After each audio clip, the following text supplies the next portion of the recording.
1 கோடி ரூபாய் நஷ்டஈடு கேட்டு சிம்பு தொடர்ந்த வழக்கில் தயாரிப்பாளர் சங்க தலைவர் விஷால் உள்ளிட்டோருக்கு உயர்நீதிமன்றம் நோட்டீஸ் அனுப்பியுள்ளது. இதுபற்றி விரிவான தகவலோடு தர காத்திருக்கிறார் எமது செய்தியாளர் மதன். அவரிடம் கேட்கலாம். மதன், இந்த வழக்கின் பின்னணி பற்றி விரிவா சொல்லுங்க. அதாவது கடந்த 2016ஆம் ஆண்டு சிம்பு நடிப்பில், அதாவது மைக்கேல் ராயப்பன் தயாரிப்பில் வெளியான படம் அன்பானவன், அடங்காதவன், அசராதவன். இந்த படத்திற்காக சிம்பு நடிப்பதற்கு அவருக்கு 8 கோடி ரூபாய் சம்பளம் பேசப்பட்டது.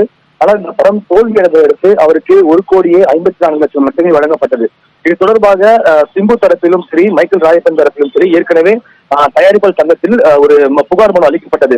அதாவது தனக்கு வழங்க வேண்டிய ஒப்பந்தத்தின்படி தனக்கு வழங்க வேண்டிய அந்த நிலுவைத் தொகை வழங்க வேண்டும் என்று சிம்பு தரப்பிலும், இந்த படம் தோல்வியடைந்ததால் இதற்காக சிம்பு ஒரு தொகை வழங்க வேண்டும், அதை பொறுப்பேற்க வேண்டும் என்று மைக்கேல் ராயப்பன் தரப்பிலும் ஒரு புகார் அளிக்கப்பட்டது.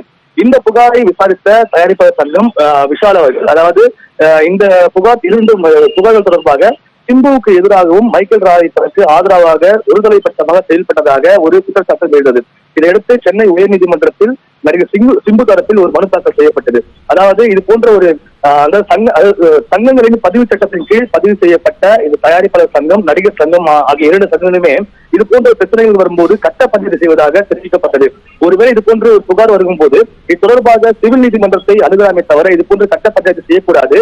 தன்னுடைய விஷயத்தில் இது போன்ற ஒரு செயல்பாடு நடைபெற்று வருகிறது. அது மட்டும் இல்லாமல் தேர்தலின் போது நடிகர் விஷாலுக்கு எதிராக தான் செயல்பட்டதால் தற்போது வேண்டும் என்றே தனக்கு எதிராக விஷால் செயல்படுவதாகவும், தனக்கு எதிராக செயல்பட தரத்தில் ஒரு குற்றச்சாட்டு இருந்தது.